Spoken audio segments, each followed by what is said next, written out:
Hello everyone. Today we are going to start our video related to the very interesting facts which we might be knowing or we are not properly aware of. So we are going to see three most interesting thing in today's video, and the fourth one is going to be an interesting question for you to comment. So let's start. Did you know? Part 1. Hello. So today's our first interesting fact is, क्या आपको पता है कि महात्मा गांधी की photo से पहले हमारी currency पर किसकी फ़ोटो थी? And the answer is there was the photo and the portrait of King George six of Great Britain. He was there on our currency note, और इंडिपेंडेंस के बाद हमारी करेंसी नोट पर जो है पोर्ट्रेट को रिप्लेस करके सारनाथ का जो लॉयन कैपिटल है उसको लाया गया.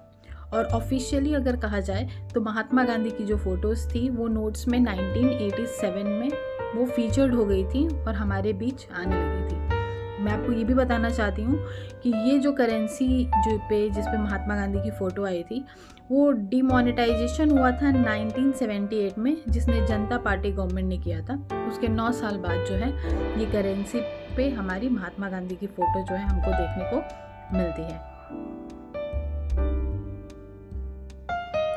The second one is, do you know कि इंडिया का नाम भारत क्यों हुआ, क्यों रखा गया?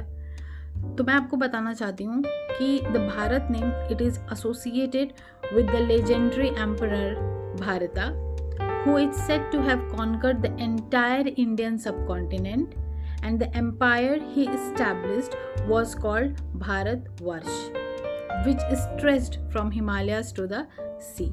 तो उन्होंने जो ये कॉन्कर किया था, जितने एरिया को, जितने वास्ट जगह को कॉन्कर किया था, उनके नाम से ही और उनकी जो समय काल था उस समय काल को भारतवर्ष कहा जाता था. हमने भारत, इंडिया का नाम जो है हमारा भारत पड़ा.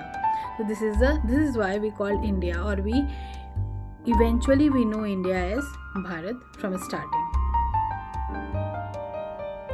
Now the third one is about Mount Kailash.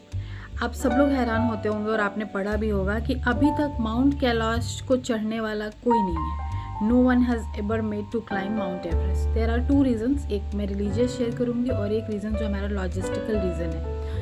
Religious reason कहता है कि Hindu, Buddhist, Jain and follower of a Tibetan born religion consider mount Kailash sacred and believe it is the centre of the world. उनका मानना है कि माउंट कैलाश जो है वो पूरी दुनिया का सेंटर है, मध्य भाग है. Hindus believe that climbing the mount would violate its sanctity and disturb the divine energy that reside there, and the Chinese government also prohibits climbing the mountain due to its religious significance. और आप ये भी जानते हैं कि हमारे सनातन धर्म में भी माना जाता है कि माउंट कैलाश पर शिव जी का निवास है, इसीलिए वहाँ कोई भी इंसान अभी तक पहुँच नहीं पाया है. तो ये अलग अलग रिलीजन्स के बिलीफ हैं that why they are not able to climb Mount Kailash till now. And the scientific reason, और you can say the logistical challenge जो है वो इसके ये हैं कि माउंट कैलाश जो है वो it is located in the remote नगरी prefecture in western Tibet, far from modern infrastructure. The surrounding Tarai is rugged and difficult to navigate, and the region is known for its harsh, unpredictable weather.